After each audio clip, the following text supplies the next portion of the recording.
An awful lot more worry in it. When you're playing, you're sort of thinking of yourself more or less and your position, but as a manager you have to worry about weather, players, how they're feeling. You have to worry about transport up and down from games, so it is a bit nerve-wracking. Now, it's your first season as senior manager, but in fact you have been in management with the juniors and with your club for quite a few years, weren't you? Yeah, I'm involved since 1979 actually, Mick. I had a year with the minors and another year with the under-21s and then 8 years with the junior county team. I was with Carlow then for a couple of years and I helped out in Thomastown as well. So how did you view the invitation then to take over the Kilkenny senior team? Well, it's like everything else, Mick. I went through all the grades. It's like hurling your way up through the grades and finally you want to crack at the big one, you know. So I'm delighted and very honoured that I was asked. So how does it feel now having your son on the panel? You know, is there any embarrassment about that? No, none at all, Mick. The way I look at it is he's just one of the panel and he has to earn his spurs the same as everybody else, you know. We can't have any favouritism anywhere through the team, so it's up to himself to keep himself on the team. Well, let's ask himself then. Michael, do you ever get anybody saying you're only on the team because your father's a selector? You get a bit of banter at times, but I don't think it's taken too seriously, Mick. The way I look at it is the same way I see that if I can take a chance, well and good, and I know there won't be any favouritism given.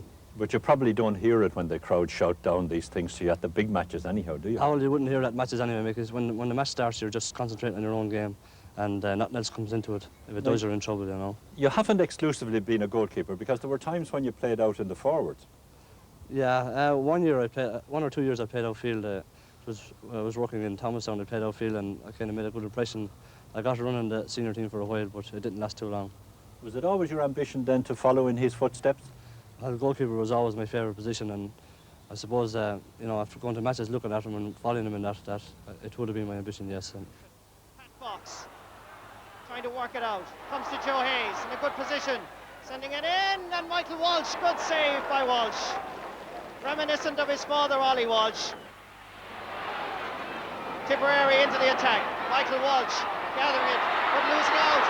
Sticky English there, Jody O'Connell is there, and out for a 65. The home crowd getting behind the Tipperary side.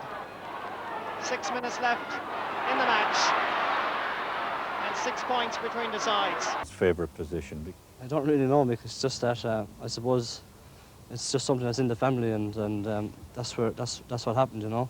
So from an early age I liked it, and I just tended to stick there, and that was it, you know. I think the rule change helped as well. Like, I don't think that I would have got away with it the same as he did. He's a bigger man, and his day the rules are different. Yeah, not as many mad charges on the goalkeepers. Definitely not. If it was, I'd have no chance, I think, if the same rules were in it now. Ollie, would you have liked present-day hurling with the rule changes that have been made since your time? Funny, Mick, I don't think I would. Would no, again, it's very hard to say. I think it's what you come up with. And we came up with that particular rule, and we never looked at it as a rule. You know, it didn't enter your head that you weren't going to be charged or you weren't going to be tackled. It was part and parcel of the game. And it was only when people started talking about it that you really thought about it at all. Oliver, you've concentrated on soccer, but you have a free weekend. Your season is finished. Yeah, finished last Sunday. You're finished for the season. Finished for the season last Sunday against St. Pat's. Beat them 2-1. So what about your hurling involvement? Did you have any at all? Played up all the way through in school and played minor for local club Digsborough. Then that was it. Now, where in fact we're standing is where what is now Kilkenny City actually started. Yeah, here behind us on the green. All the schoolboys matches were played here on this green. Used to be great crowds here on weekends and during the week, night matches and that. Billy, you played in an All-Ireland Colleges hurling final, didn't you?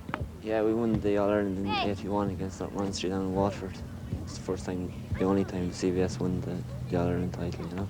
So what are your feelings now that you're going to be here in Buckley Park in an FAI Cup semi-final and the boys are going to be in the hurling semi-final?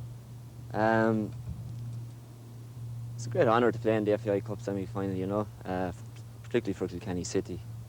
It's not a big club, and to get that far is a great achievement, you know, and hopefully we can go one step further. But It'd be icing on the cake if we could both get through to the final, you know. I know, but would you like to have them watching you, and would you like to watch them if they were on separate Sundays? As in fact, originally that was planned that they would be on separate Sundays. That's the way it was planned, all right. It probably would have went to the league semi-final, but I doubt the two of them would give me a shout in the final, in the semi-final. Oh, I'm sure they would if they were to play. They would.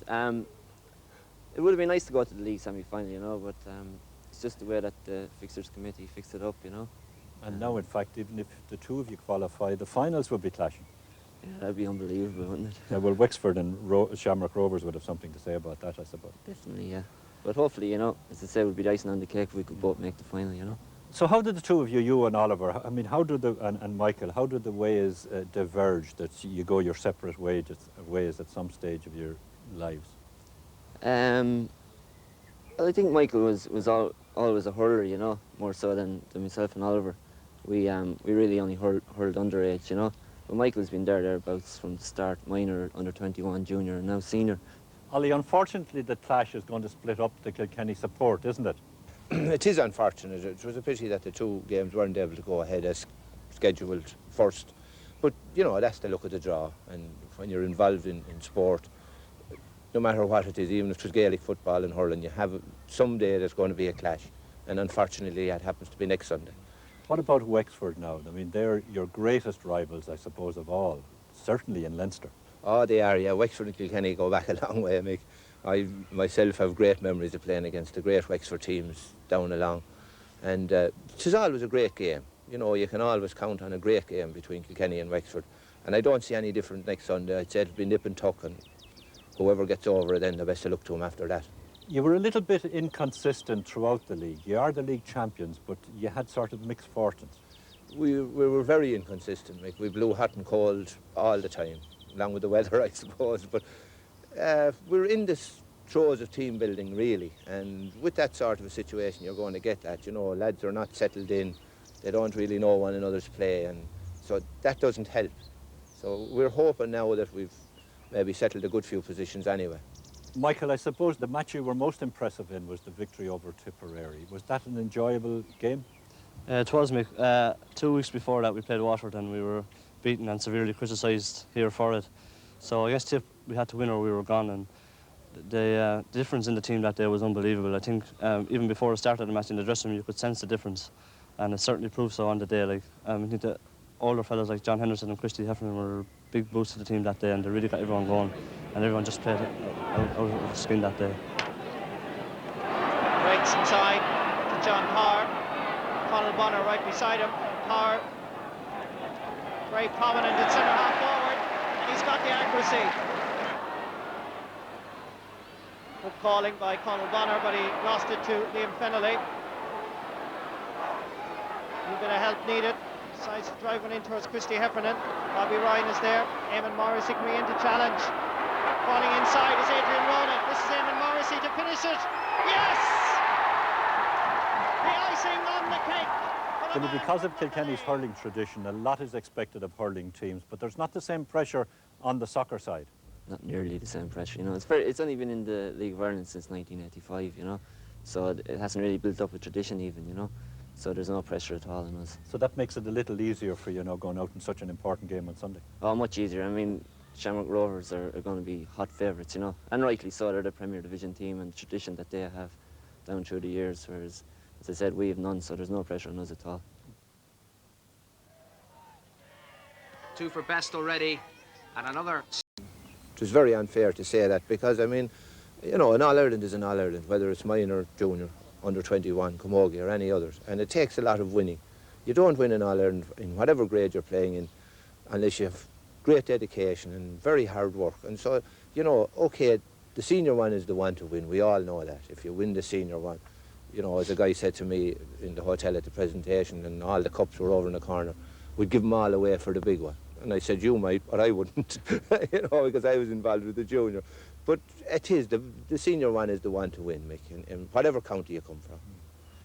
The Walshes there looking forward to Sunday. Well, good night.